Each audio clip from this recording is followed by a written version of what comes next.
Ziana college से रात के अंधेरे में निकली थी। आसमान पर चांद आधा छिपा हुआ था और ठंडी हवा पेड़ों की पत्तियों को सरसरा रही थी। अचानक उसे याद आया, उसका कमरे का चाबी और पर्स क्लासरूम में ही रह गए थे। पर्स में चाबी भी थी। दिल धड़कने लगा। अरे भगवान, अब घर कैसे जाऊंगी। ठीक उसी पल मोबाइल घंटी की आवाज से कांप उठा। स्क्रीन पर फ्लैश हुआ प्रिंसिपल सर का नंबर। जियाना ने घबराते हुए कॉल उठाया। जियाना, तुम्हारा बैग कॉलेज में रह गया है, आ जाओ, मैं तुम्हारा इंतजार कर रहा हूँ। आवाज धीमी और थोड़ी अजीब थी, जैसे कोई बहुत दूर से बोल रहा हो। जियाना ने तुरंत रिक्शा पकड़ा और वापस कॉलेज की ओर चल पड़ी।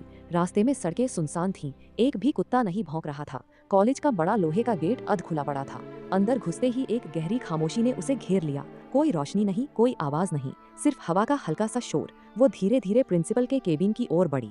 दरवाजा आधा खुला था। अंदर घुसी तो पूरा कमरा अंधेरा, कुछ दिखाई नहीं दे रहा था। सर, उसने धीमी आवाज में पुकारा। कोई जवाब नहीं आया। डर ने उसकी सांसें तेज कर दी। फिर उसने ऊपर की ओर देखा, अपने क्लासरूम की ओर। सीढ़ियां चढ़ते हुए हर कदम पर लकड़ी की आवाज गूंज रही थी। क्लासरूम का दरवाजा खुला था। अंदर घुसी तो उसके पर्स को बेंच पर पड़ा पाया। जल्दी से उठाया और नीचे उतरने लगी।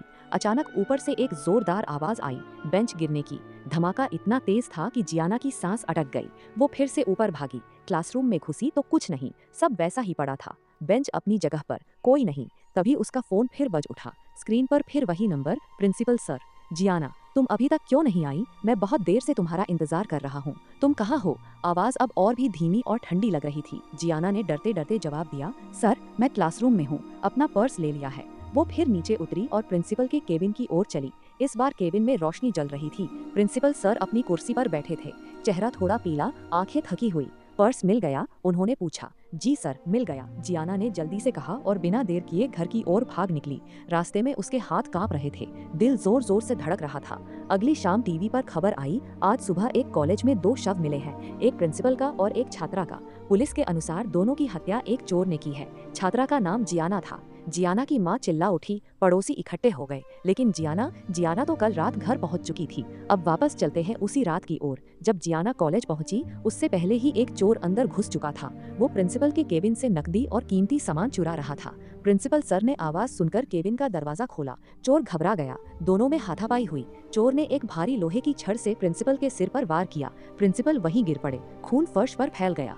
चोर शव को खींचकर क्लासरूम में ले जा रहा था कि तभी गेट की आवाज आई। जियाना आ चुकी थी। चोर छिप गया। जियाना जब पर्स लेकर नीचे जा रही थी, तब चोर ने प्रिंसिपल के शव को बेंच के नीचे छुपाने की कोशिश में बेंच गिरा दी। वही धमाका जियाना ने सुना था। जियाना जब दोबारा क्लासरूम में आई तो कमरा इतना बड़ा और अंधेरा था कि वो कुछ देख नहीं पाई।